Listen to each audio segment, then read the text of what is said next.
کلام کلام جو ہوتا ہے نا، یہ بھی لے لیجئے جی، آپ کو یہ بھی ہم بتا دیتے ہیں آج کہ دو لفظ لکھ لیجئے. ایک لفظ ہے کاف کش والا، کتاب والا، کاف لام میم قلم.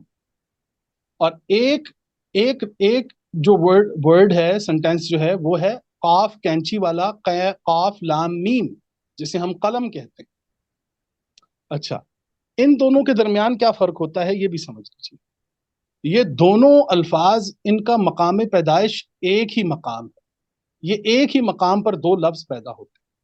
اگر آپ لوگ یہ دیکھیے کہ ہمارے ہاں جب شجرکاری ہوتی ہے تو جو مالی حضرات ہیں یا جن لوگوں کے گھروں میں باغیچے ہیں، تو وہ قلم کاری کو بہت اچھے طریقے سے سمجھتے ہیں کہ کیسے ایک شاخ کو کسی دوسرے درخت کے اندر یا کسی دوسرے پودے کے اندر لگایا جاتا ہے، پیوند کاری کی جاتی ہے. تو وہ پیوند کاری جو کی جاتی ہے، یا جو وہ ایک شاخ کو اس میں دوسرے درخت میں، پودے میں لگایا جاتا ہے، تو وہاں پر دو الفاظ پیدا ہوتے ہیں. ایک کاف کتاب والا، کاف لام میم قلم. قلم کہتے ہیں، ویسے تو اس کے بہت سے معنی ہیں، لیکن اس کا ایک معنی ہوتا ہے کسی چیز کو چھیلنا. کسی چیز کو چھیلنا، اور چھیلنا اس لیے کہ کسی چیز کی جگہ بن جائے.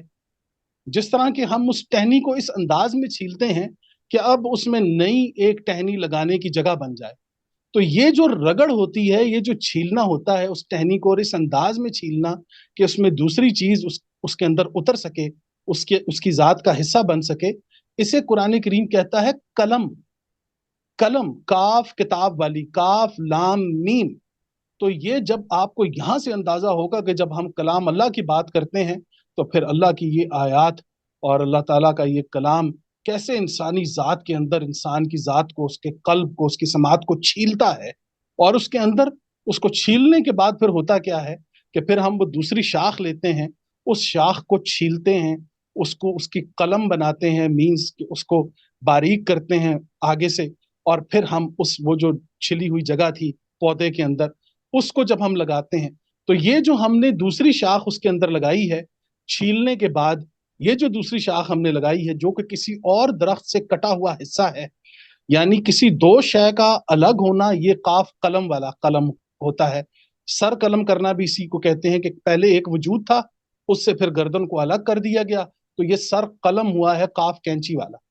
اب یہ جو آپ نے شاخ لگائی ہے اس پودے کے اندر کے جہاں پر آپ نے اسے چھیلا تھا، اس کی ذات میں جگہ بنائی تھی کسی چیز کو اس کے اندر پیوست کرنے کے لیے، تو وہ کاف قلم تھا، کتاب والا. اور اب اس کے بعد جو نئی شاخ آپ نے اس کے اندر لگائی ہے، یہ قاف قلم ہے، قینچی والا، قاف لام میم. تو اللہ اپنے کلام، اپنے قلم کے ذریعے اپنی اس یہ تکلیم کہ جس میں آپ کی ذات کو، آپ کی ذات میں وہ جگہ بنانا، وہ وہ وہ سپیس بنانا کہ جس میں کلام کے ذریعے شعور ڈال دیا جائے، ادراک ڈال دیا جائے، معنویت ڈال دی جائے، احکامات ڈال دیے جائیں، زندگی پھونک دی جائے. یہ تمام تر کام جتنے ہوں گے یہ کلام کرتا ہے جی. کلام کاف کتاب والا. تو یہ اللہ کا کلام ہوتا ہے، کسی جگہ پر اس کو اس انداز میں چھیلنا یا کاٹنا کہ وہاں پر کسی چیز کو ڈالنے میں یا اس کو پیوست کرنے میں آسانی ہو جائے. اور اس کے بعد جب آپ اس کے اندر ایک نئی شاخ، ایک نئی زندگی ڈالتے ہیں، ایک نئی پہچان بناتے ہیں، تو یہ قاف قلم کینچی والا ہوتا ہے. یہ ایک ہی مقام پر دو الفاظ پیدا ہوئے ہیں. یہاں سے آپ کو پتہ چلے گا کہ کلام اللہ جو ہے وہ انسانی ذات کے اندر، انسانی ذات کے ساتھ اس کا کتنا گہرا تعلق ہے.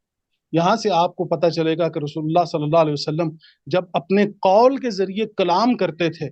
کلام کرنا کیا ہوتا ہے جی؟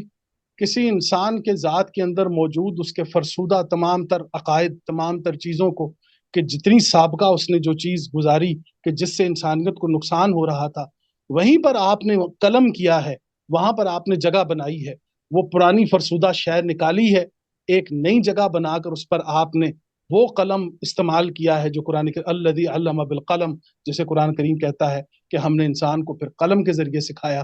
پھر وہ تکلیم آپ اس کے اندر ڈالتے ہیں کہ اس کی آنکھیں تمیز کر سکتی ہیں رنگوں کے درمیان، اس کے کان تمیز کر سکتے ہیں آوازوں کے درمیان، اس کی زبان تمیز کر سکتی ہے بیان کے درمیان، اس کا ناک تمیز کر سکتا ہے خوشبوؤں کے درمیان. تو یہ تکلیم ہے جی جو قرآن کریم نے آپ کو دی ہے.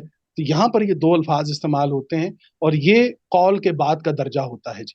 تو یہاں سے ہم نطق کا سفر کرتے ہوئے قول تک آتے ہیں، قول سے ہم قلم کی طرف، کلام کی طرف آتے ہیں، اور پھر آخری انجام ہمارا وہ قلم ہوتا ہے، وہ تقلیم ہوتی ہے، وہ تمیز کرنا، جس کے ذریعے پھر ہم شعور حاصل کرتے ہیں اور مختلف چیزوں کو جان لیتے ہیں. جزاکم اللہ بخیر، بہت شکریہ.